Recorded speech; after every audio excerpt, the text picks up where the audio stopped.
Hey everyone, welcome to Afterwards. Let's talk episode 22. We started off after the Osculax Vel fight in the base. We again had some more character development, sort of asking one of the central questions of this season is, what do you do for love and what does it mean to be in love? How do you know if you're in love? Osculax certainly thinks he is, but thinks he was. But I don't know anymore.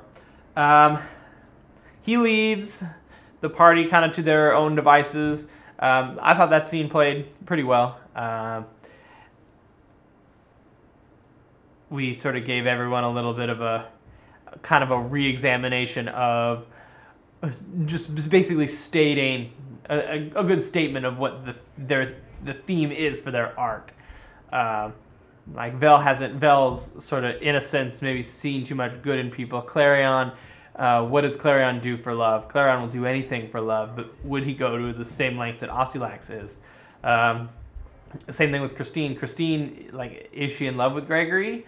Like, they certainly think so, but would she do this? Like, what would she do for him?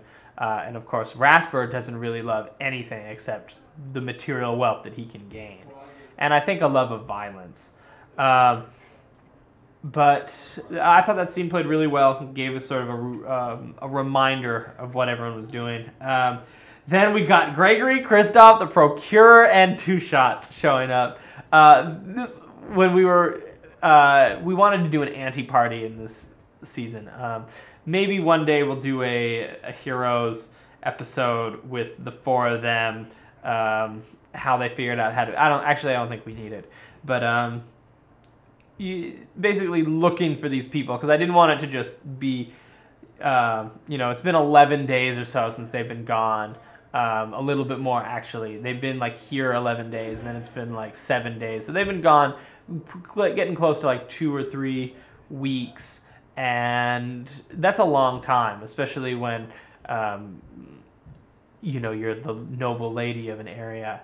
So the four of them come rescue our party, give them a way to get back via Two Shots, so they don't have to do like a whole boat thing. That was just a lot of fun. Work as a transition, basically, from the new characters we've established here in Syraxis, getting us back to Aeron. Some familiar faces remind us of some old hooks, so we're kind of ready back in that mindset when we get back to dust some of that off. Procurer's contract is expired. For how long? I don't know. We'll find out. Gave Christine some full plate. We just hadn't had the time. She's been meaning to buy it, like to get fitted for it and stuff. And I thought it would be a nice thing for Gregory to give her. A nice Meriton thing. Get to Osculax. There's some. We have the scene between Jamie and his patron.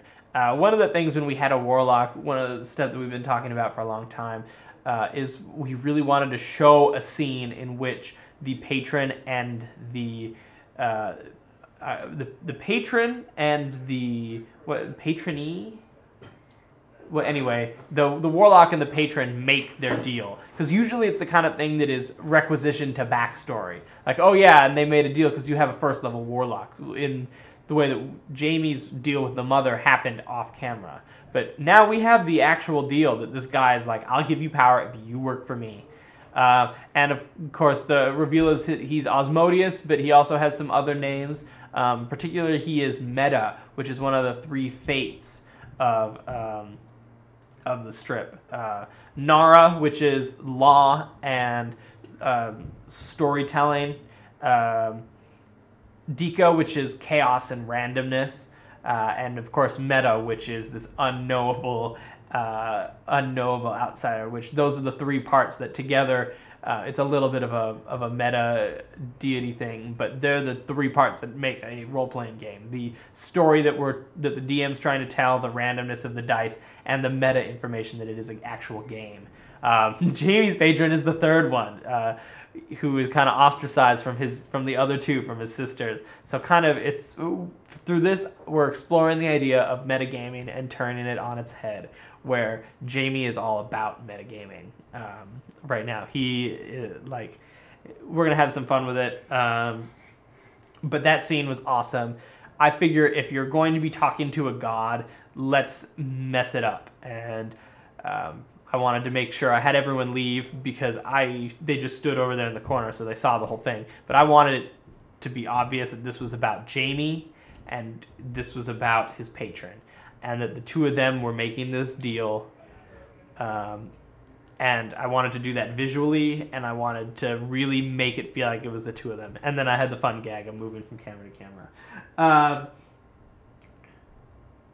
So then we had the fight with the priest. The priests were super squishy. That was supposed to be an easy encounter. I thought it would be harder. I thought I should have had the spells already up, spiritual weapon and spirit guardians. I should have had those up so they could have actually gotten in there. But how do I hit Christine now that she's wearing full plate? Like 22, like it's gonna be hard. I'll do it, but it's it's gonna be tough. And then finally the Osylax fight. He didn't get off as many spells as I wanted him to. I was really hoping to mess up Rasper's day. I was hoping that they would kill the three guys pretty much early on, and then he could kind of control the battlefield from there, where I could, gust to win them away from me. The legendary action of Move, which I stole from the vampire, was huge, which basically just works as a little bit of an oh shit button to just, it's not far enough that I'm putting myself in too good of a position, but just so I don't, as a spellcaster, get surrounded and just munched over and over again. That's what it becomes, is keeping people off of you, and that becomes a full-time job if you have to disengage. So the vampire has a move that doesn't provoke attacks of opportunity. So I just stole that from there to sort of give him movement so I could fire some stuff. I got a good lightning bolt off at Clarion. I had all these spell cards managed. I didn't get to use hardly any of them. Ray of Frost, Magic Missile, Thunder Wave. I was hoping to Thunder Wave some people, but the party really, I thought they would really fight and really take it to him. But I guess it shows what a good villain can do. Where they, especially Vel, Vel felt for Osylax, and I think we got a much more powerful moment than them trying to kill him and Osylax doing all his spells, where he just essentially gives up to try to save the woman he loves, who I guess is alive, and so I guess he did save her in the end. But I think his shadow will fall a lot farther because of the way that those events happened than had he just gotten away or had they just killed him. Powerful moments from everyone today. Jamie's got his powers back. Rasper Rasper growing big again. Vel had a lot of moments. Christine had a good moment. Clarion's got the Hat of Disguise now. I realized he was the only one without a magic weapon. It was like, or not a magic weapon, but a magic item. It was like, oh my god, like I gotta amend that, just for fairness' sake. And I thought the hat was a fun way to do it. The staff. We're gonna have to talk about the staff. I'm gonna go talk to them about the staff right now, because I didn't intend for them to have it, but I don't want to just take it. So we'll figure out what to do about that. I didn't ever get to roll on the wild magic table. I should have been doing that all the time. Oh, I didn't use Tides of Chaos either. I guess the important thing is I spent a long time balancing this encounter, and in the end I didn't really need a whole lot of it. So maybe learn from my mistake and don't prep more than you need. But